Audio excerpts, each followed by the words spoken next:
Hello everybody and welcome to the final qualifier for Legion's Arena. This is of course the Faction Supremacy qualifier for last chance to qualify. Join some big names in those final events. We're going to have some sweet rules for those final events. Don't ask me what, I don't think they've been decided yet, but they're definitely going to have some sweet rules. Probably some description of band tournament going on. And of course with me, my co-host, Jeffrey the Cat.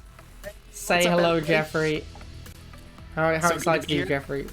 Oh man, I love these tournaments. They're always a lot of fun. It's just like a good culmination of the community efforts, right? Like everybody coming together to put together some great events. So yeah, and like you said, last chance to qualify, so it should be pretty exciting. Pretty exciting. We also have some vanity prizes today, I believe. Do you know what the vanity prizes are today, Jeffrey? Yeah, we got 5 vanity prizes to give out. I believe we're doing, what is it, 3 for the participants and 2 for the viewers? Did I get that right? I believe that's correct. So keep your raffle fingers ready, chat, because at some point there's going to be some vanity raffles and you don't want to miss out on those. That's right. Of course, we need to start with a massive thank you to Big Rig, who is in fact sponsoring this qualifier and has donated a massive $200 to the final prize pool on top of the $100 for this final qualifier. $300 from Big Rig. He also donated $75 for me and Jeffrey, so that's the bit I'm really excited about. Good guy, amazing. Big Rig, hooking up the Legion. We are of course today sponsored by Big Rig. That's right. So, good guy, Big Rig. Alright, so we're going to be doing special rules today. I believe is simply Faction Supremacy. This is the classic Faction Supremacy, the one that first coined by the Legion team. This is the standard win once with each faction. So if you play a game of Rivals, you win with Nod, you then need to win with GDI. Now, this rule does not actually preclude you from playing a faction you have already won with. Technically, you could win with GDI and then play GDI again. There's no rule against that. However, you can't win the match by doing it. So it's a little bit pointless. Like, if it's a best of 3 and you win twice with GDI, you've achieved nothing. So, whilst technically we don't have a rule saying you can't play GDI again, you don't win the match by winning with GDI again. So there isn't really a lot of point. The most often, it's obviously this becomes much more relevant once you get to like the best of 5s or the best of 7s. I don't know if we're actually doing a best of 7 today because it's a qualifier. We probably aren't. But once you hit like the best of 5s, you win once with a faction. Your opponent will obviously expect you to play the other faction and might adjust their deck with that in mind. And then you can throw them a curveball by getting a second win with the same faction, because then you still have to win with the other faction, but you have three games to do it now. So there is some value to that. I do think that is interesting. I don't know how often we see that really come into play, but it is certainly a thing that can matter. So yeah, like obviously if you want to start out with your stronger faction and you win, you can then potentially go again with your stronger faction to try and, you know, get a strong lead, get a 2-0 lead, maybe put your opponent a little bit in the dumps. You know, morale battle is also important in a game of Rivals. If your opponent gives up, it can be a lot easier to win. Yeah, that's for sure. Yeah, and like especially right now, I mean, I'd love to hear your thoughts on this about the difference between GDI and Nod. For me, I feel like one of the tough things about GDI is it's tough to find a deck that's a one-size-fits-all, whereas Nod, like you've got Inferno, you've got even Mutant Chuggy to some extent because of Stealth Tank, or even some decks run Phantom. And also Giga Cannon, right? Like Giga Cannon and all these 3 decks are pretty much the 3 meta decks out of Nod, and they cover so many different bases, whereas GDI, you put a deck together and it's like you want that 7th card slot because you're just lacking in one area. You build a deck and then you're weak to something, you know, whereas with Nod it's not quite like that. So I don't know, how do these usually play out? Like do you find players usually tend to strategize their decks based on the faction they're playing? Yeah, I definitely agree with what you're saying, that it's really difficult right now to find a GDI deck that doesn't feel weak to one thing. Like, it's not too difficult to make a decent GDI deck as long as you're willing to lose to something. And usually it's a Nod thing, right? Like, you're like, okay, I'm going to lose to either Inferno or Chuggy or Giga. Like, one of these 3 things is going to be a problem for me. Whether that really impacts people's deck building, I think yes, to an extent. Usually, once you get to the later rounds, and you start having like the best of fives, because obviously in a best of three, you play a first game, whichever person wins, you know they're switching faction. And obviously that can impact as well, but I think especially once you get to the best of threes, you tend to have these situations where, best of fives, you tend to have situations where one person wins with a faction, and then they just start playing the other faction for every game left, right? And that makes sense, because they need that win with the other faction. Totally. And knowing that person is going to bring that faction every time, it does give you an edge in your deck building. Like, it can really help you come back. This is certainly when I've played Faction Supremacy tournaments. Once the opponent has won with GDI, like, I would just play Shade every game. Because Shade is so good versus Nod, and it's fine versus GDI, but it's the mirror breaker in Nod. So once I expect my opponents to be playing Nod for the rest of the series, I will just put a Shade in every deck I play. And no doubt, okay. You get this, one of the common units you need to be able to beat, and this is one of the big issues for Nod, is you always have to have a unit that can beat Pitbull, because Bike doesn't really do it, right? That's one of the big issues for Nod. So you always have to have Pitbull, you often play Bikes because of the dual role nature, and then you have to play like another anti-vehicle unit that is bigger than Bikes to deal with that Pitbull. Once you know your opponent's playing Nod, that's not a concern anymore. So suddenly your deck that needed a mutant or a tank doesn't need that unit anymore. And it gives you an extra space, and then it's very easy to play like a Bike Shade deck, which would struggle with Pitbull, but you know your opponent isn't going to have a Pitbull anymore, so... And the same is true with Talon. Talon is another unit you often have, and like it's one of those ubiquitous units you kind of have to have an answer to, Talon and Drone Swarm. This is the main reason people play Bikes a lot of the time as well, right? It's to beat Talon and Drone Swarm. If you know your opponent's playing Nod, suddenly you can make like a laser stealth tank deck. Because Nod air units die to stealth tank, you don't need Bikes against Nod air units, you can just use stealth tank. But you can't really use stealth tank to clear up drone swarms because it takes too long.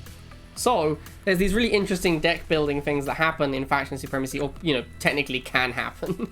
A lot of the time we see people just playing the deck they're most comfortable with, but it always really excites me when you see someone bring a deck that clearly is tailored for like a Nod mirror. Yeah, no kidding, huh? That's an interesting thought. Like, I think in the tournament setting, right, the meta isn't based on the ladder anymore. I mean, to some extent it is, because you try to play the strongest things, but it really depends on what your opponent's going to bring. So actually, you bring up a lot of good points about how if you're going to be facing Nod, like if they've won with GDI, and it's like, okay, well, most likely they're going to be playing Nod, because why not? Why wouldn't you?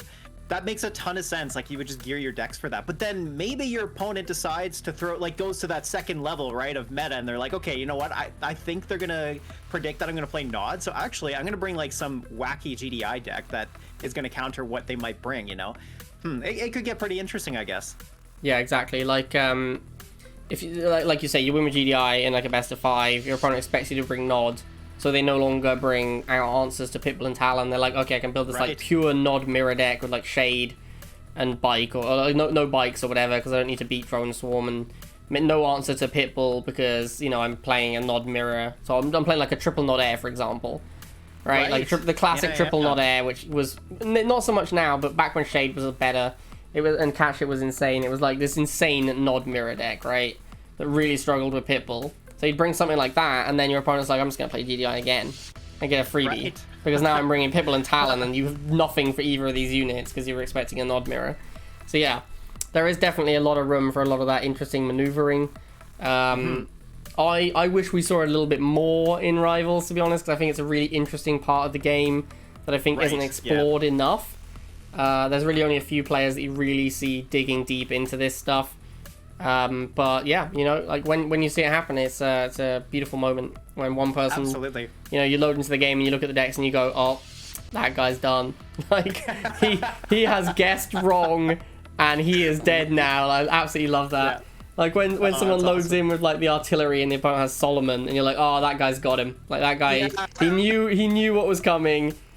Right. I agree with you. I think, and of course, the funny thing about Rivals is you do sometimes look at the decks and you see a hard counter, and it doesn't always play out that way, because of course skill matters a lot too. Of course. But you're right. Like, yeah, that could certainly happen, and yeah, Solomon would be actually one of those interesting deck choices that we might see in this tournament, just because of the fact that it can beat those unusual answers that you might not expect to see. So. Yeah, okay, well, I'm pretty excited for this. This is going to be a good tournament, I think.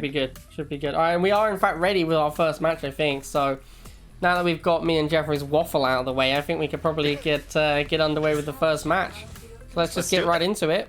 That's the wrong one. My apologies, chat. There we go. Oh, I see the scores have not been updated yet. I will very quickly do that.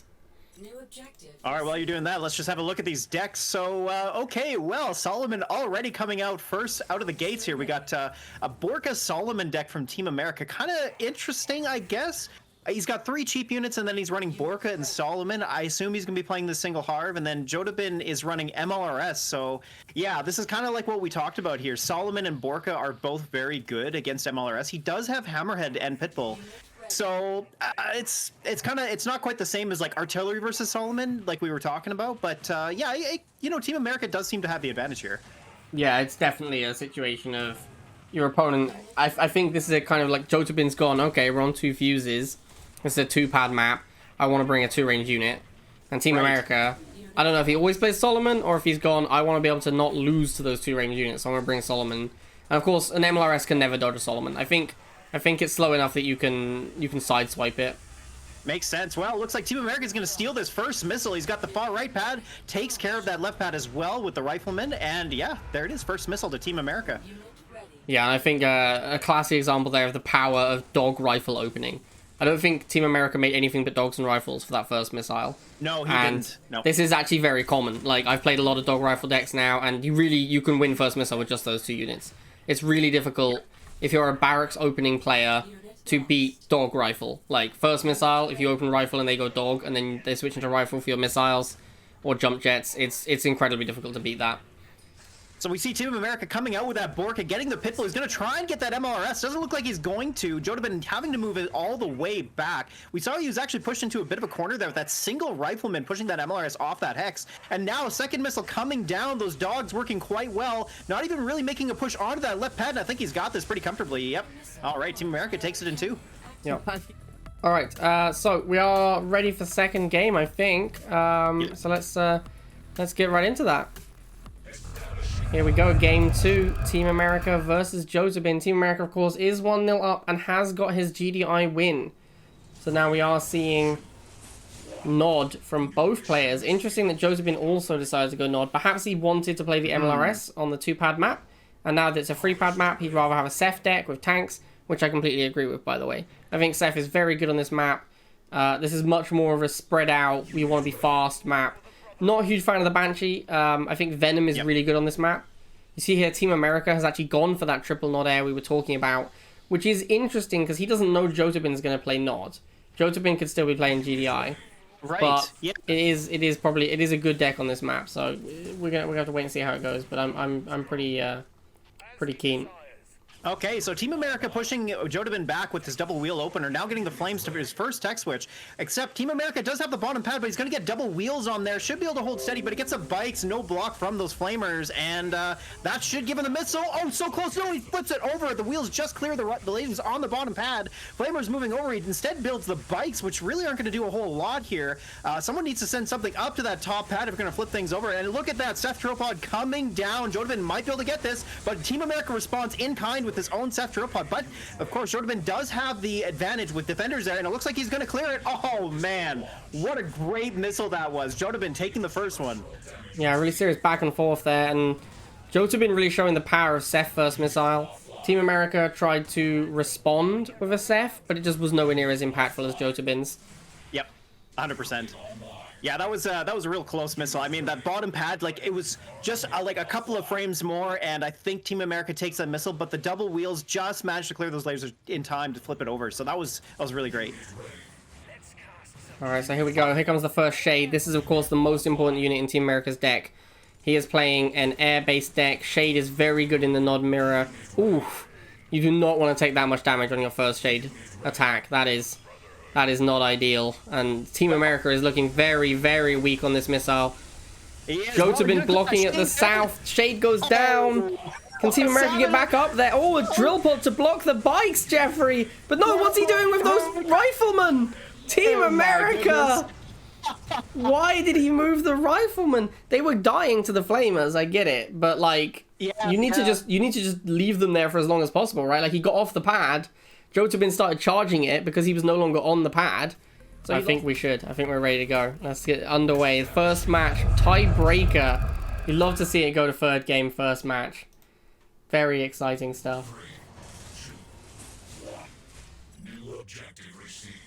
Although, Jodobin's brought a Nod deck. I think he was supposed to play GDI, right? Ooh.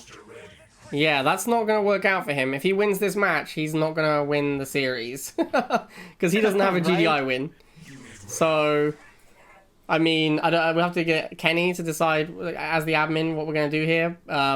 But, I mean, I don't think the rules actually say Jodobin has to play GDI, but he can't win the match by winning with Nod. So this is kind of a pointless match. Yes. I assume they're going to want to redo the game. To give yeah, Jodobin a chance it seems a little pointless to play it out, given that they're... Well, actually, I mean, if Team America wins, he wins the set, because he will have won with both factions. True. So, yeah, true. I mean, Jodobin is kind of just playing to get a chance to play again, I guess. I don't really know. I don't know if we have specific rules. I don't know if the rules actually say you have to play the other faction, or if you just need to win once of each faction. So we can get a clarification from Kenny on that. Right. Well, Jodobin here starting off pretty strong here. I mean, great tempo from him. Team America really relying on those bikes, but Jodobin had the better matchups across the board, so that allowed him to secure that first missile. Yeah, so of course now we see the mutant coming out from Jodobin.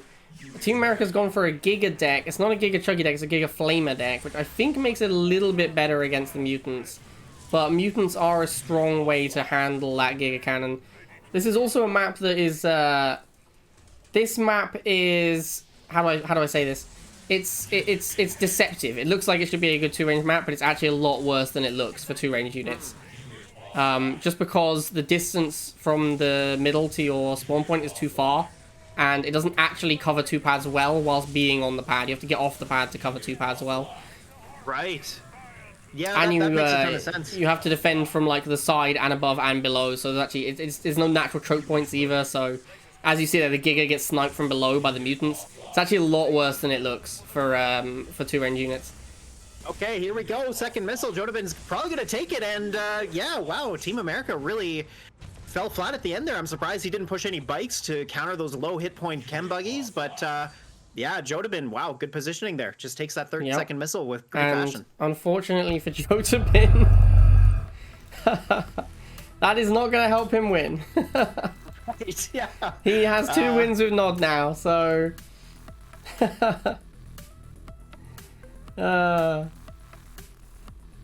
Unfortunately for Jodobin there, I believe we are going to have to play again. Because he has 1 win, he has 2 wins with Nod, so... He has not got a win with each faction. So yeah, he has not won the match. I believe that's the ruling. So we're gonna have to make another game. We're going to make game number 4, and Jodobin is gonna have to defeat Team America with GDI this time. Okay. Game number 4. Jodobin now playing GDI. If he wins this one, he does win the set. Of course, the same is true for Team America. Team America has not yet managed to eke out a win with Nod. And he's bringing Scarabs.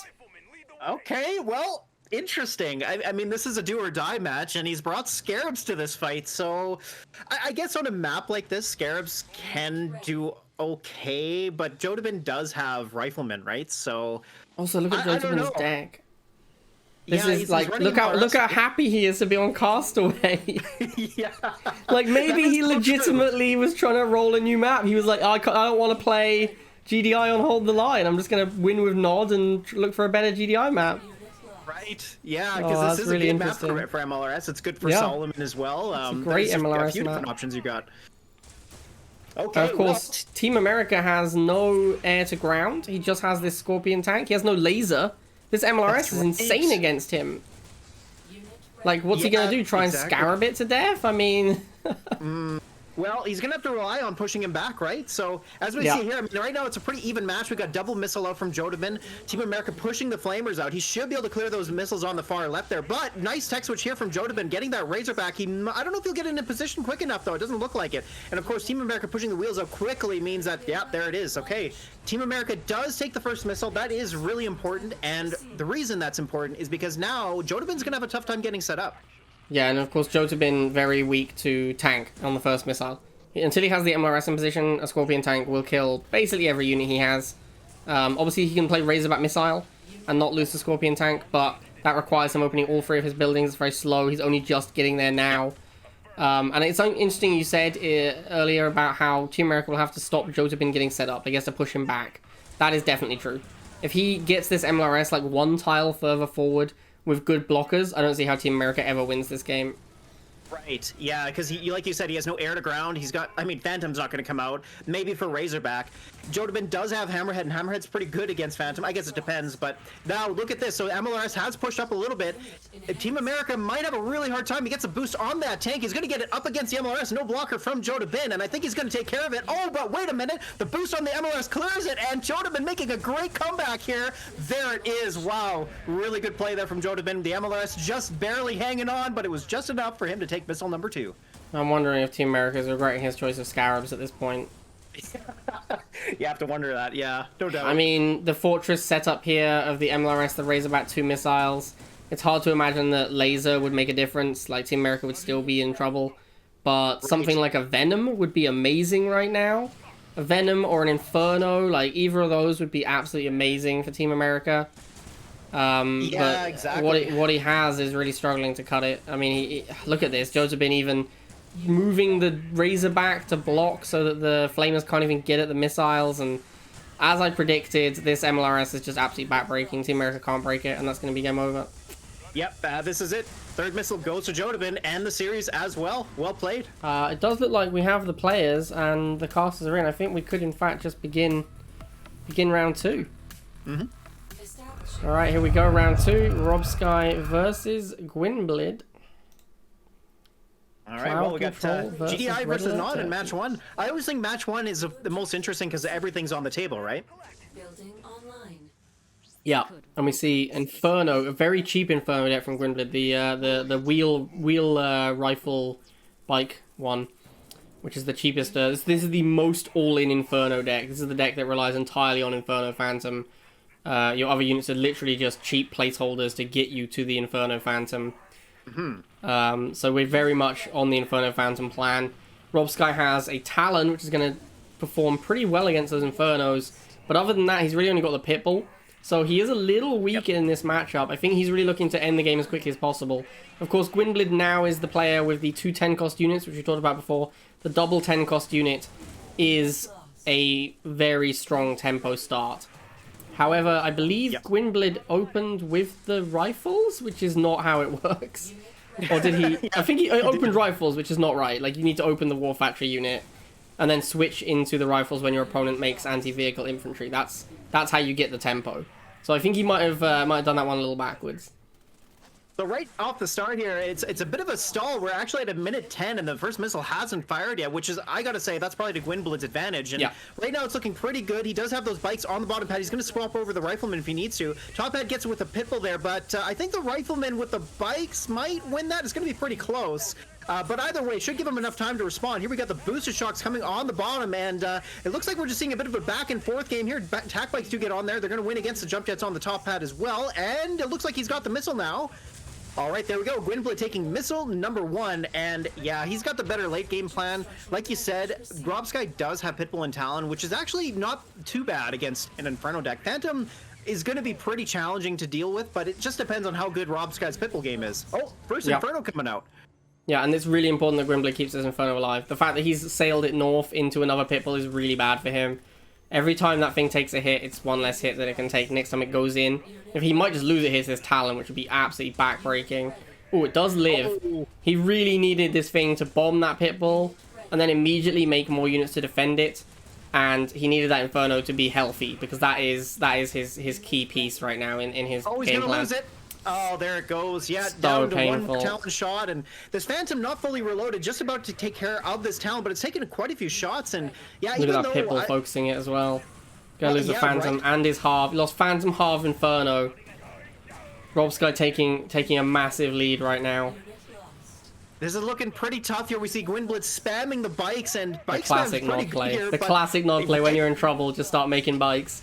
And it looks like he's gonna work! Is it gonna get there? But the boosted Mohawk's going to do some havoc on the top pad there. We got the lasers dealing with the Pitbull as well, but the bikes get cleared, flipping the missile over to Rob Skye. Gets a shock troopers on the pad as well, and it looks like he's going to clear that bottom pad, but can he maintain it? Oh, he's got the top pad under lock, and there it is. Rob Skye coming back it with missile number 2. There it is. The bike spam close to taking it, but doesn't quite get there.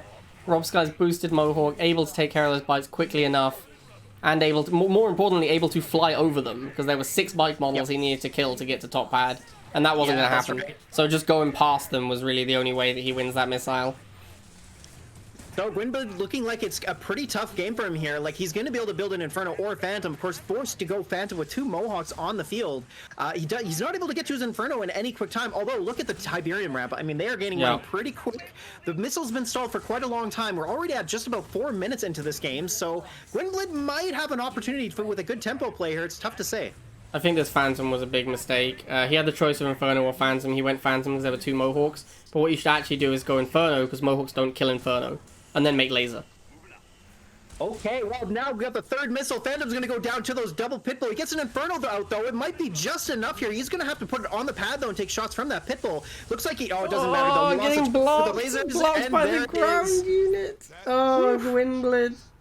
That was some really great finesse from Rob Skye there. I gotta say, good stuff. And, you know, unfortunate for Gwynblade there, he just didn't maintain the value out of those expensive units. Losing that first Inferno was a huge problem, and I think that was the turning point in this whole match. So yes. Okay, game 2, Rob Skye versus Gwynblade. And Rob Skye playing that nod now, no surprises there, after his GDI victory. Interesting how many, I mean, we've seen quite a lot of GDI, and I know it's Faction Supremacy will have to play GDI, but we've seen GDI beating Nod a few times now as well, which I think is interesting, because I believe the general consensus is that Nod is the superior faction currently. Yeah, I think that, well, the difference is the tournament, right? Like, it all comes down to the 2 decks that are in play. So GDI does have good options against Nod. It's just on the ladder, right? Because you're going to meet a variety of decks. GDI tends to be worse, but here in a tournament setting, it's a bit different. So I think that could be partially why. But I mean, have a look here. Gwynblade playing MLRS, but he's got Slingshot, which is well, unfortunately, he's never going to build it because, of course, Rob Skye has no air.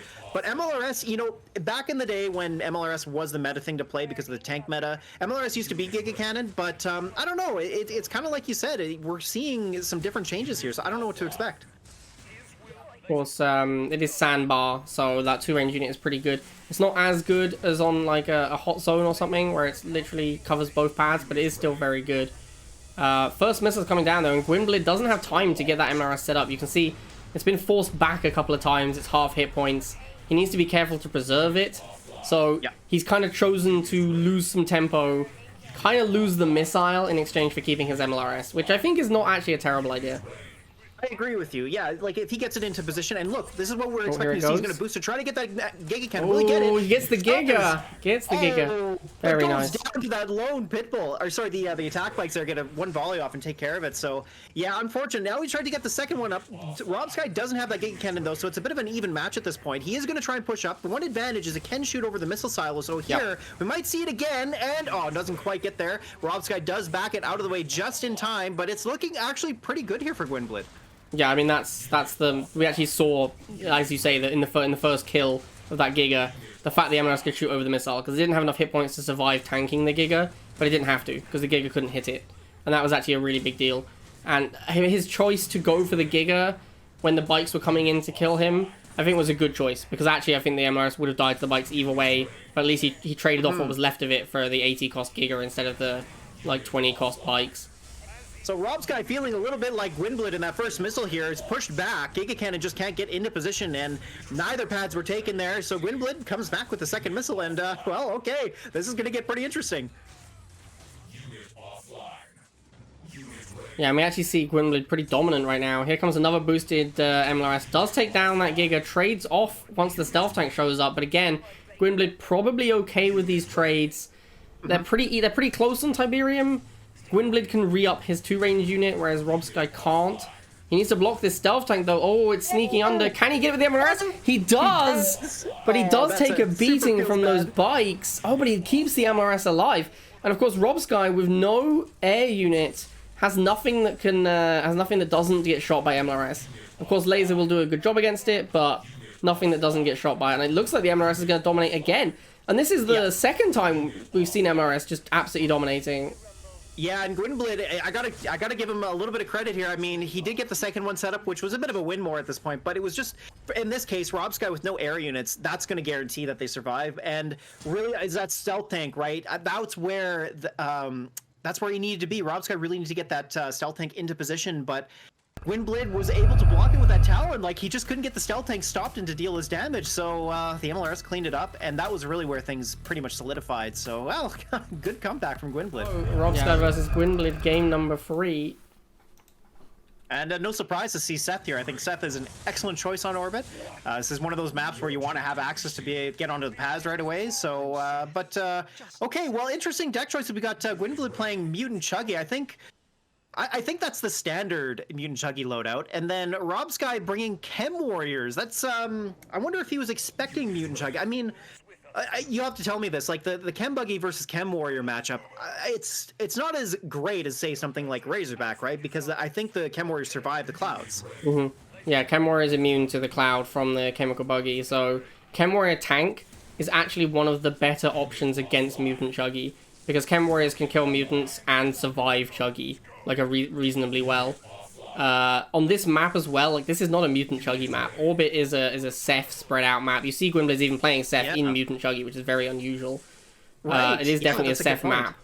But I just probably wouldn't bring Mutant Chuggy to this map personally, because it's just not really where you want to be for a spread out map like this. But yeah, Chem Warriors actually will do a respectable job. The question is, can Rob Skye ever kill this Chuggy, which is just murdering everything. Like, he's running around the map with this Chuggy, just killing absolutely all the infantry. First missile coming down, does get that bike there, but the Chem Buggy with the wheels should clean that up and flip it over, and there it is. So the Flame Troopers do get up. Oh, no block with the bikes, and I think that's going to give Gwynblade the first missile. Yep, there it is. Yep, the missed block is, of course, rough, but there's the first block, and yeah, I mean, it's rough for Rob Skye there. It kind of felt like he needed to make a Scorpion tank, like... Clearly, Scorpion Tank is his best unit on first missile, right? Like, Gwynblade has Mutant to counter it, and Mutants are slow and can only protect one pad on this map. So Rob Skye needed to make Scorpion. And he should have been favored first missile here with the Scorpion. The other problem here, like you say, Mutant Chuggy's not a great choice here. Part of the issue is that you want to have your Mutant Marauders next to your Chem Buggy, and on a map like this where it's so spread out, you're going to have to split them up, right? Yep, like, that's going to make it tough to protect them, so... That's exactly it. And of course, Rob Skye needs to take advantage of this by not fighting in a single location. He needs to force the map to be spread out. And as you see here, look at this. I mean, look at the scenario. It's the complete opposite of what we saw first missile. Now Rob Skye has complete control of the map. Because once he made that tank, Gwynblade needed to make Mutant. And then Rob Skye had the ability to spread out and to use chems against the mutants. And Gwynblade only has one Chuggy that takes him forever to kill a Chem Warrior because it doesn't die to that cloud. That's right. Yeah, and these Chem Warriors, they do a lot of damage against the mutants, even though the mutants, again, they do survive against the cloud, right? So... Yeah. No, mutants die to cloud. They're immune to basic tip damage. Oh, that's right. You're right. Yeah. So, I mean, yeah, Chem Warriors are a really good choice here. He does have Tetrapod here. I mean, it could be a decent choice against him, but he can only build it every so often. Yep. And look at this. I mean, it's getting pretty... It's coming down to it here. I mean, he's got those mutants up top. He's trying to send the bikes up there. Does get him onto the Chem Buggy here. And look at this. I think he's... Oh, he's moved his Harvester off the tip field there. Might be a bit of a misplay, but Tetrapod coming down on that far right will be able to clear and deal against those mutants. He's got pretty good protection with these bikes as well. One more volley will go down, but the mutants, I think, are going to get it. No, actually, the Flamers take him out, and look at this. Chem Buggy's so low HP, I think the Flamers will kill it, and it does. So here now the bike's on the far right, the top pad and the far left is just not having anything going on here. Oh, Rob Skye. But it's coming pretty close to take him. Oh my god. Oh, Rob Skye. Why have you sent a Scorpion top? He's just forgotten what's up there. Oh, it's gonna cost him the game as well. Oh no, Rob Skye and the series. Oh, I was gonna say Rob Skye's Seth in the bottom right was critical because it took out those mutants. That he had a one-man Chem about to die. That died. He had nothing that could fight the mutants. It was the bin. And the winner of this will play Grape Boy. New objective available. So a bit of a change here from Jodobin. He played Nod first. He was going GDI first in that round 1 match, so a bit of a change there. And then Adam going with GDI. And here on Flooded Fields, I mean, GDI does have some pretty good choices here. Jodobin playing Mutant and Flame with no Chem Buggy. I gotta say, seems like a bit of a weakness to play Flames instead of Chem Buggy, but Adam does have Predator Tank, so I don't know, maybe it's a good choice after all. What do you make of this matchup? Yeah, Mutant Flame is very unusual. I've seen Mutant Chuggy, I've seen Mutant Buggy, I've seen Mutant Venom. I've never seen Mutant Flame, I don't think. I guess the reason for this is that usually when your opponent sends something to kill your mutant, it's going to be an infantry. Or an air. But usually it's an infantry, right? That's the main thing people want to use. So having another infantry to fight that infantry is a little unusual, because their thing will already be good versus infantry. Okay, well, first missile coming down. Who's going to take it? Seth Dropod coming on the far right. We got Adam on the far left pads, though. Getting the missiles there as well to block the flames. And there we go. Adam taking missile number 1. Yeah, and a pretty straightforward win there for Atom. Jodobin did not manage to get another unit across that left pad. So all he had over there was a wheel, against a Pitbull, which obviously is not going to go well for the wheel. Right. Once he did that, there was a missile from Atom chipping away at the top right. Jodobin chose to use the Ceph to try and fight that back, but then had no way onto either of the other 2 pads. So Atom fairly cleanly takes that first missile there. Here we see the Predator first comes out. Jodobin responds with that Mutant Marauder. That is, of course, his main anti-vehicle unit. But now we're seeing the issue with this plan, right? He doesn't have that Raider unit. He doesn't have anything mobile to go with the mutants. We're seeing him make a lot of wheels instead of flamers as well, which is a little unusual. And Atom is just playing a classic shock tank strategy. And Jodobin's having a really hard time getting in there with the mutant. There's a lot of choke points going on here. These Mutant Marauders just not getting into position. We see these Shock Troopers doing some excellent damage, and also Jodobin not really building a lot of flames. We do see him come out now, but Adam with the defender's advantage and getting the boost as well is winning these matchups pretty handily. Even though Predator Tank shoots fairly slowly, these wheels aren't doing a whole heck of a lot, but all right, here we go. So now all 3 pads secured by Adam. That bottom pad with the Predator and the single shock. He's got that far left with the Predator, and that looks like it's going to be it. Yeah, really surprised to see Jodobin continue making wheels here. He could have forced his way through with overwhelming flamer numbers. He also could have switched to Banshee, which would have flown over. None of these units shoot up. He could have switched to Banshee, grabbed both the back pads while holding his own back pad with a flamer or something, and. All right, and a flip here. So Jodobin going with GDI. And so far, Jodobin's doing really well with GDI. On a map like this, so, I mean, I'm not sure. He's okay, so he's brought MLRS. Not surprising to see that deck just because that's what he seems to be comfortable with. But here, I don't know that it's going to work out so well for him. And Adam bringing a pretty good Nod loadout. Stealth Tank should actually be a pretty potent unit in this matchup, especially against Razorback. So I think Adam's got a better deck here, and I don't know how Jodobin's going to win this. But we'll find out, I guess. Yeah, of course we are on Cracked Ice, which is a map that I have a storied history with. I hate this map. I hate this map. I think with the most recent patch, the economy changes and so forth, my hatred for this map will probably be diminished dramatically. But this is truly one of the greatest maps in the entire game for blind double harvester, do nothing until tech.